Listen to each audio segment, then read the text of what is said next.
resume and his work on the field, but nonetheless, he's going to do that and come in and play with the Raiders. And I want to play a little bit of sound now with Coach John Gruden, because they asked him during media availability this week, of course, they asked him about Swearinger, because anytime they go get a new player, of course, they got to be able to ask the coach about him. So let's play clip number 1 on DJ Swearinger. Well, I like Swearinger. He played for my brother in Washington. I was a broadcaster at one point. I spent a lot of time at South Carolina with my friend Spurrier, so I know a little bit about Swearinger. I think he's a good player. He's just got to he's got to put it all together. That's what he needs to do. And he's got to start that process today. We need the very best of Swearinger, and we need guys like Levitt, Fuller. We need these other safeties to step up as well, just like Eric Harris has done. Yeah, and you know that key word right there, he's got to put it all together. Now, Swearinger's only played 6 seasons, so he should have plenty of gas left in the tank. Oh, he's a rookie, 6 seasons. Right? But yeah, he's a veteran, but he's a guy who has been working through it, and hopefully for the Raiders he does, right? He didn't fit into whatever they were doing in Arizona, and I got to trust that Coach Gruden and Mayock see something that they like there, and he can be serviceable. Well, and let's face it too. I'm not trying to diminish the guy, because I think everybody deserves a shot, and for the Raiders' sake, hopefully it works out great. But they got to get somebody in. It's not like you go out and you get an all-pro safety sitting on the sidelines, right? Right. So the opportunity for him to come in and make a difference would be good. So they also, as he got there, they talked to Swearinger as well, and they asked him about playing for Gruden. And apparently, by the way, the video is up now. For now, we're having intermittent network issues, but we are on video as well if you want to watch us. But here is DJ Swearinger himself talking about why he wants to play for Gruden and what he thinks about Gruden. They got grit, man. They got grit, and it starts with the head coach. I love the head coach. I always loved Coach Gruden from way back in college, from him doing the Monday nights. I like what he brings to the football. Just being on a team with a coach like that, I know he's gonna bring it every time we step on the field. He expects that. And the guys in the locker room, it's some young guys, but they're talented and they want to go to work, and you can't help but come in and get with the coach.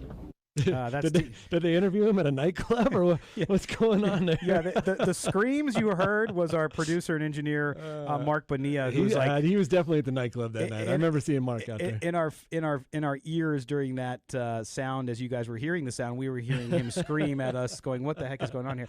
But Swearinger obviously talking about Gruden. Now last year, and we talked about this a little bit with Mo Moten on Sunday, where they made fun of John Gruden last year when he said people were calling me and they want to be Raiders. Right. They've got my phone number. People have been calling me when he had that interview with Howie Long. Yes. And I believed him. When he's been off, he was off for 10 years, talking to these guys, doing his camps, doing his thing, and people respect John Gruden. And now you're seeing it, man. And as soon as a team, hopefully, like if the Raiders get a little bit better next year, free agents, big name free agents are going to want to come because they can see the momentum building. They can see the pillars of this team, the structure, and the direction that it's going. And that's only going to bring better players.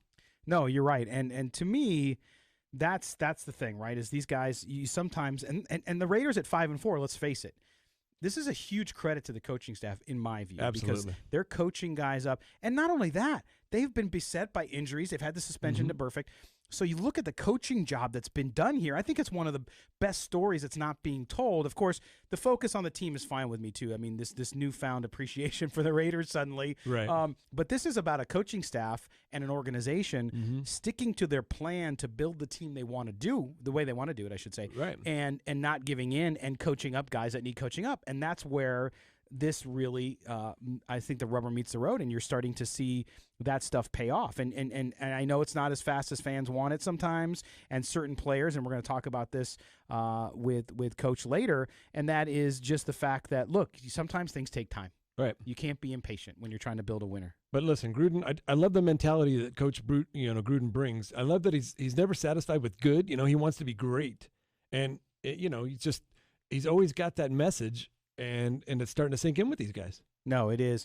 And that's the thing is you start to see some critical mass, right? And that doesn't mean they're going to win every game the rest of the year. It doesn't mean that they're going to be Super Bowl champions this year. That's not what we're saying. What we are saying, though, is it's starting to gel. It's starting to work. And again, I go back to what I keep saying every show, Chaz. It's the whole one step forward, or 2 steps forward, 1 step back. Right. And you're going to start to see that a little bit. It's part of the learning process. It's part of the curve. Yeah. So you'll see that, and that's fine. But I think that this week and what we've seen them do from a roster perspective, and there's some other things going on too that we've heard of. We're not going to report until it happens, but we did also get news about schedule changes. The NFL announced today for Week 12 on Sunday, November 24th, the day before my birthday. Is your birthday what? 3 days later? A couple after yours. Yeah, you're the 27th, right?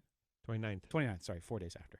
Okay. The Raiders and their game, they've had a switch here with that. So the week of week 16, December 21st, their game with the Chargers, which is going to be a big one, I have a feeling, is going to 4:05 p.m. on Sunday. So it will not be a Saturday game. It'll be a Sunday game. There was some question on whether or not they might play on Saturday, but they are not. They're going to play on Sunday. So we look at that. But Chaz, I think the way this team kind of is coming off, I call it a mini bye because they played the 2 games within 4 days, and now they had Get this a few this extra mini days week. off. Yeah. Right. So I think for them to get a little time to rest up after those 2 games so close to one another, and the fact that they're playing so well, you just want to see them go out there. And the one danger that I want to tell everybody, and I see it with fans, I don't see it with the team itself, is this idea that, well, I'm looking at the teams we're playing, fans say, and I don't see us losing. I don't see us losing again, or I see us winning 11 games. It's like, you can't look what the Dolphins have done the last 2 weeks. I'm a Raider fan, so I'm thinking undefeated every season, right? And so I look at the schedule, and yeah, of course, it's easy to say, 6-1, of course, but that's what we're talking about with Gruden, and his mentality. And he said it in his press conference the other day. Miami and Atlanta were both double-digit underdogs last week, and they ended up winning on the road.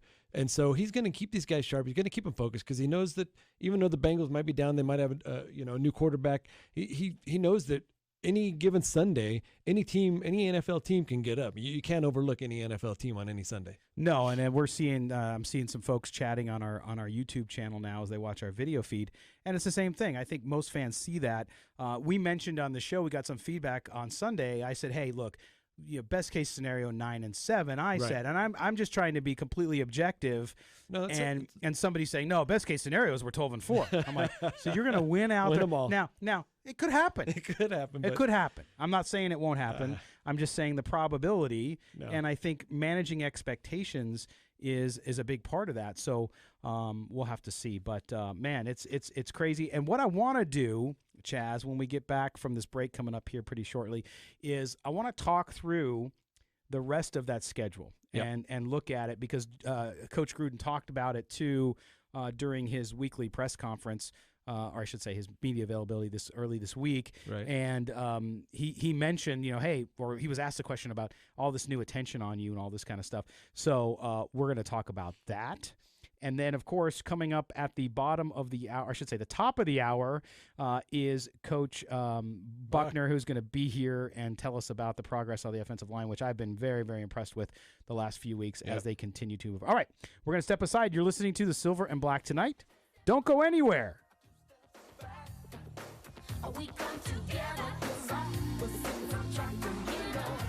This fall, get in the game and earn cash for betting sports.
Association and this station.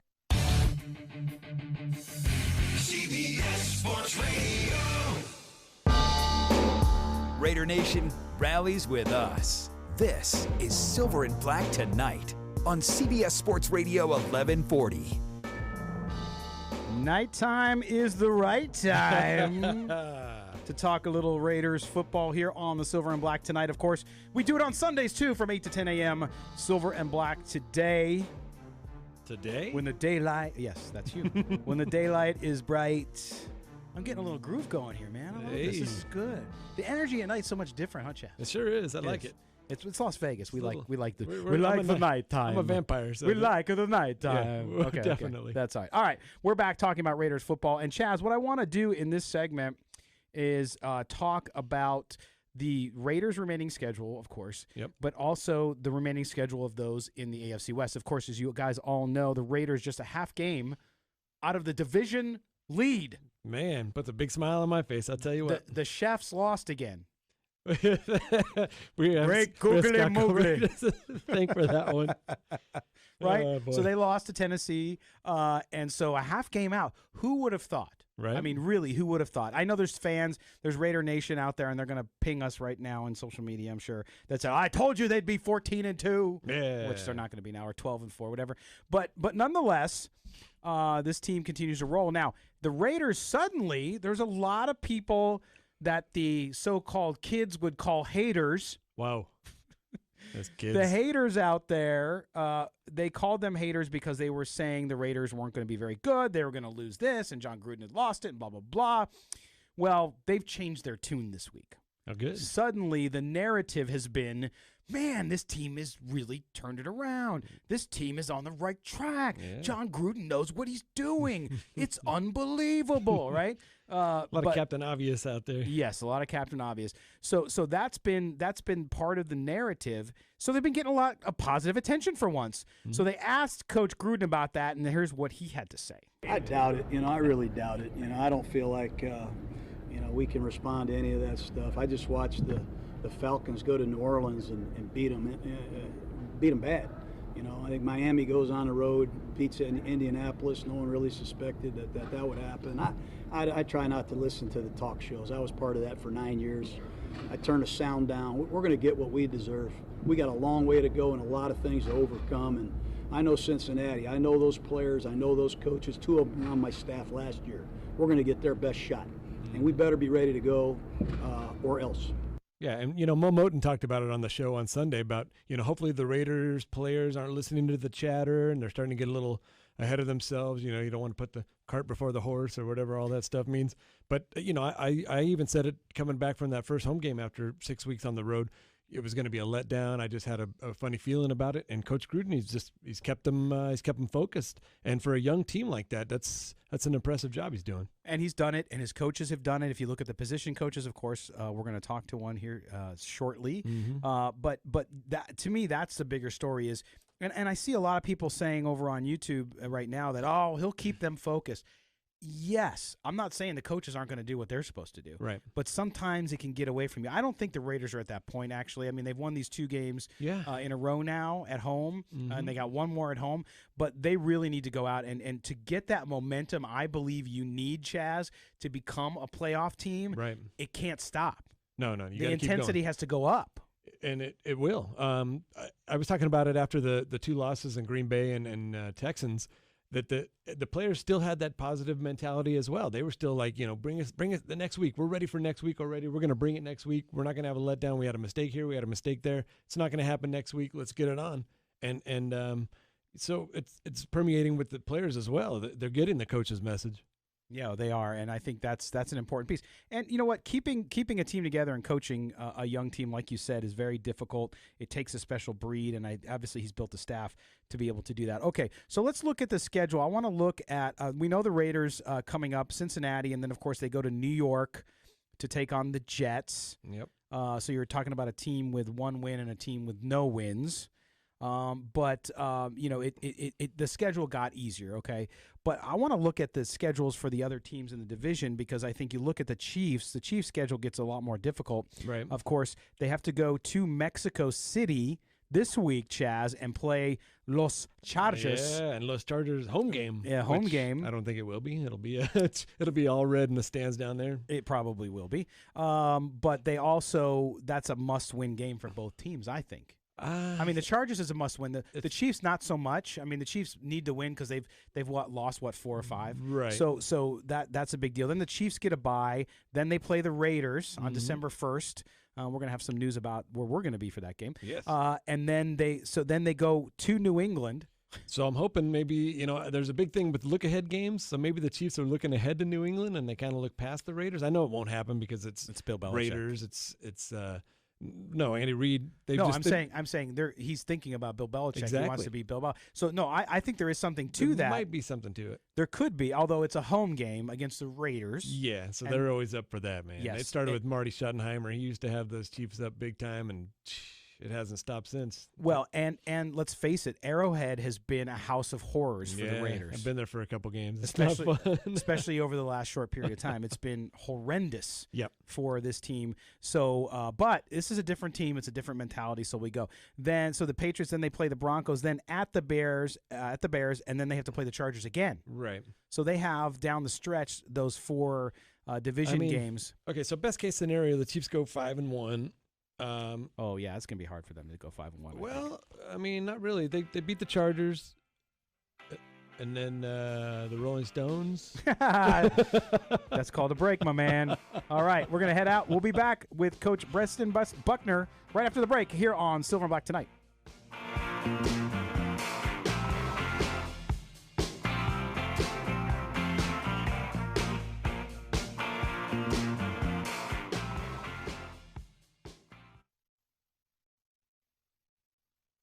Fives Holiday Havoc 2019, Tuesday, December 3rd, live at the Chelsea inside the Cosmopolitan, featuring the 1975.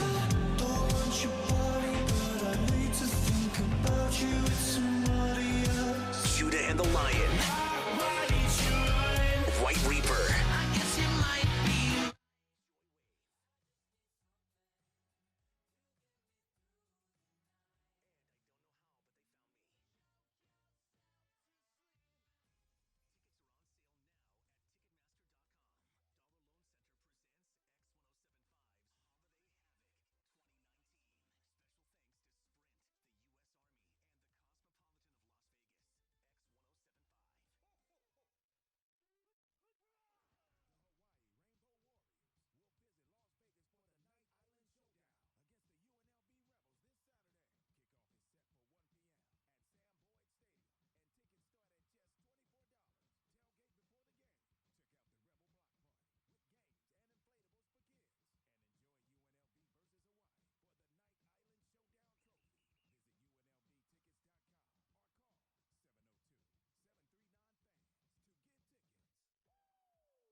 Taz. And I'm the Moose. Full reaction breakdown to the latest college football playoff rankings, Taz. That's right, Moose. Join us tomorrow morning at 6 Eastern. CBS Sports Radio.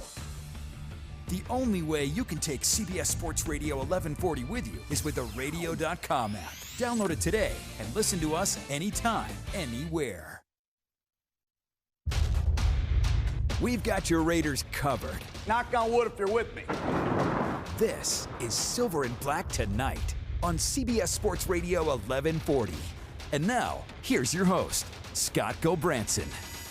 All right, welcome back to Silver and Black Tonight. I'm Scott Gobranson. The man on the other side of the table is the anointed international man of leisure, Chaz Osborne.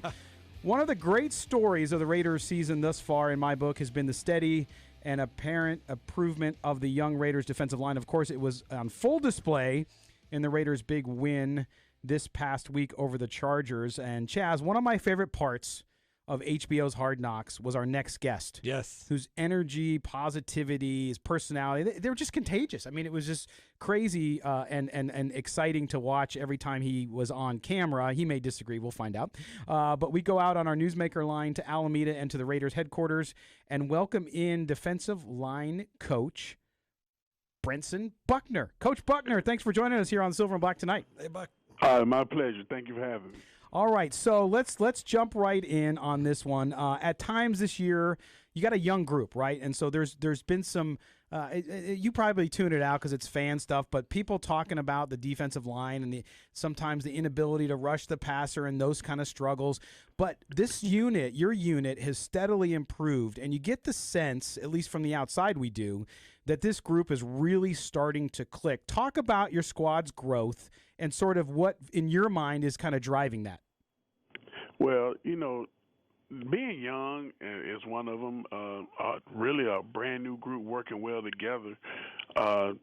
People don't realize that there's going to be growing pain. There's no instant fix to pass rush or playing football, period.